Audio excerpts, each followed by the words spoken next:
are watching the madness. The NCAA tournament started today with 3 North Carolina teams hoping for just one shining moment.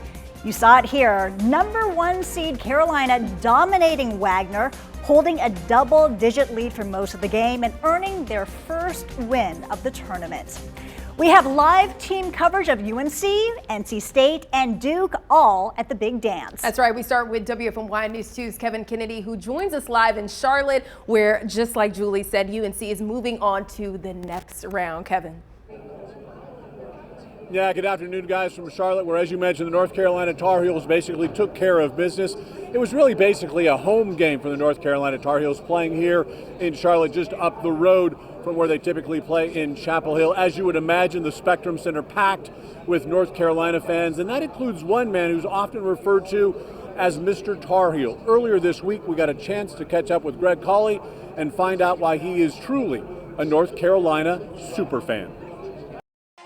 Step inside Greg Cawley's home. Parents were Carolina fans, and so, and it's like walking into a museum of UNC athletics. It's a lot of fun to have this stuff, and it's interesting, and a lot of the pieces that I've got have been given to me over the years. His house filled with Carolina memorabilia. That's a lot of stuff, and it's a lot of stuff to dust. There's an entire room dedicated to his favorite school. The room originally was the carport, like a non-enclosed garage in the house. Look around and you'll see items from 10 decades, including this 1926 football program, an autographed basketball from the Roy Williams era, and a section of the floor from the old Woolen Gymnasium. Just knowing that the 1957 national championship team played on that court. His fandom starting back in the late 1960s. His first basketball game a few years later. It was East Tennessee State at Carmichael, and it was 74-75 season. Cawley has ticket stubs from almost every basketball and football game he's ever been to, and that's a lot of games. You only get so many opportunities in life to do things, and if you find something that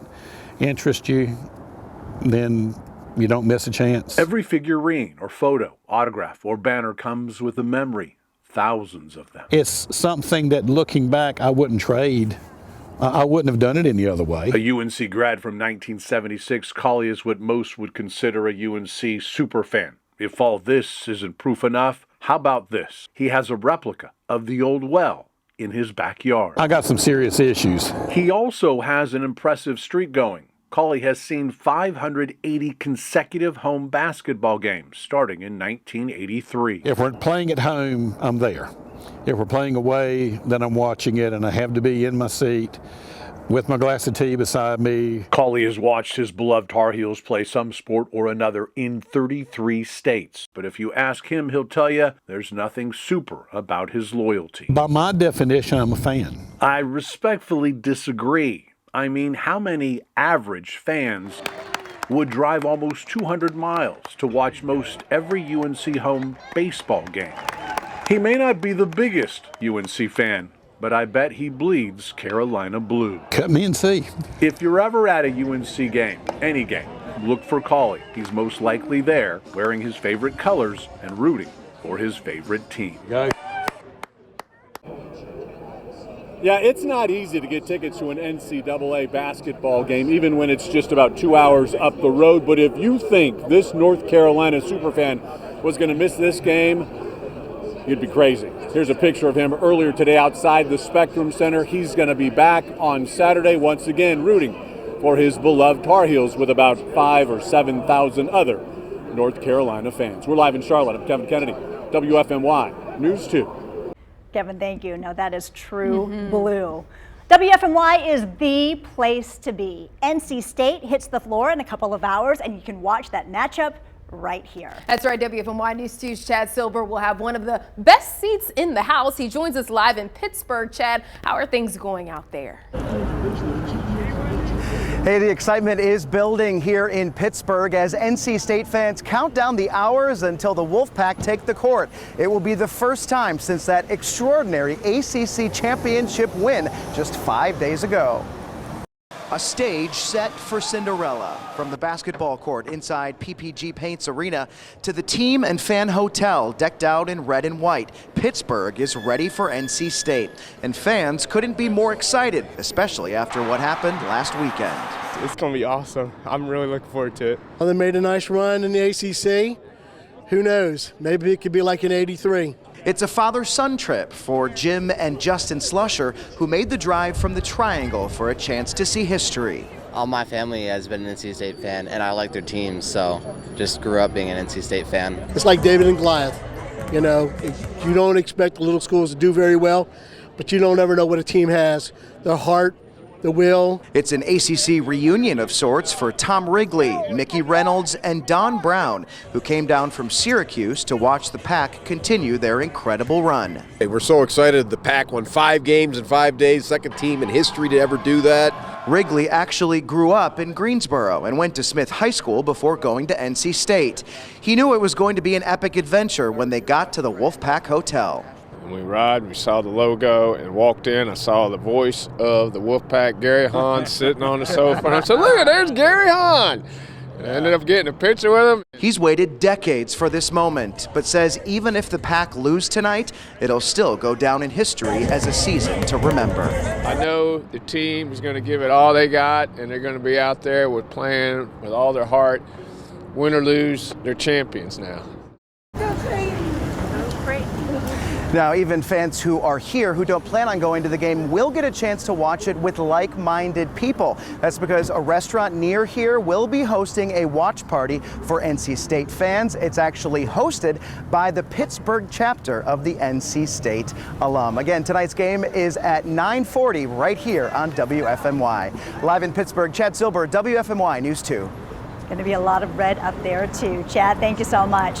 Well, the third team from North Carolina hits the hardwood tomorrow. Duke takes on Vermont, a game that you're going to see here on WFMY. WFMY News 2's Jaelen Gilkey joins us live from Brooklyn with more about tomorrow's face-off. Jaelen. Yeah, guys, the madness has officially begun. 16 games on the schedule to start day 1 of the men's NCAA tournament. However, here in Brooklyn, we have to wait until tomorrow for tip-off as the number 4 seed Duke Blue Devils, they look to take on the 13 seed from Vermont later tomorrow afternoon. And now we're going to give you some fun facts, right? The Blue Devils, they're 119-40 all-time in the NCAA tournament. They look to win number 120 against Vermont, a program that they have a bit of history with. Friday's game will be the 4th time these two have met, with Duke winning all 3. Now, the most recent meeting between the two came back in 2013, with the Blue Devils coming away with the 91-90 victory. And I've got another cool stat for you. The all-time, the 4 seed is 120-32 versus the 13. And this Duke team is not trying to be number 33. The biggest thing is just being a collective group in this. You know, me, Tyrese, Jeremy, we got to set the tone going right from tip tomorrow, and just keeping that confidence. You know, obviously these last 2 games of the season we lost, but I mean that happened to us in the beginning of the season too, and then we went on a 6-7 game streak. So that's exactly what we need to do again. 6 games and, you know, we're national championship. So yeah, but I mean, I think it just starts with us keeping that confidence when things may get tough too. And coming up at 6, we'll let you hear from some Blue Devil diehards who made their way to the Barclays Center earlier this afternoon just to watch their team practice. That'll be coming up in just a few minutes. Reporting live from Brooklyn, New York, Jaelen Gilkey, WFMY News 2. Jaelen, thank you so much. Well, everybody is pumped about our North Carolina teams in the big dance. And now that sports betting is a thing in our state, a lot of newcomers are trying to figure it all out and make some cash. Our Eric Chilton takes us on a newbie's journey on betting the odds when it comes to our ACC teams. Will it be big bucks or pennies on the dollar? All right, if you're like me, I was never a big bettor, right? Wasn't a big gambler. But then, now that it's legal in North Carolina, a lot of people are like me and they're starting out saying, yeah, I'll give this a shot, just see what it's all about. Well, I did a little research, and you know, if I have a piece of paper, I've actually done some work. So here we go. Let's talk about our ACC teams that are in the big dance, Carolina State and Duke. We'll start with State. Now remember, that's an 11 playing a 6. So Texas Tech is favored. State is the underdog. We will assume a $10 bet for all of this information we're about to give you. Since State is the underdog and you bet $10, you would win $15.80 plus the 10 you bet, $25.80. Not bad. Now Duke is a higher seed, right? That's a 4 versus a 13. They're playing Vermont. So Duke is expected to win, which means, of course, your winnings wouldn't be that good. But listen to this. This kind of surprised me. $10 bet, assuming again, you would win if you pick Duke, $1.14. It gets worse because Carolina, now when I recorded this, Carolina hadn't played yet. So a 1 versus a 16, if you love March Madness like I do, you know it's only happened 2 times in history. Carolina is highly favored. So if you bet $10 on Carolina to win, and the algorithms know what they're doing, you win a whopping 5 cents. Yes, remember, the algorithms are there for a reason. The house knows what they're doing, and they usually win. You have to hope for that big upset to make the big bucks. But hey, 5 cents is still 5 cents, right? Well, do not change the channel. NC State versus Texas Tech is set to start at 9:40 tonight. Then stick around for the late news after that game. Round 1 continues tomorrow. Duke takes on Vermont at 7:10 right here on WFMY News 2. A reminder, due to the games, there will be no noon or 4 p.m. newscasts tomorrow.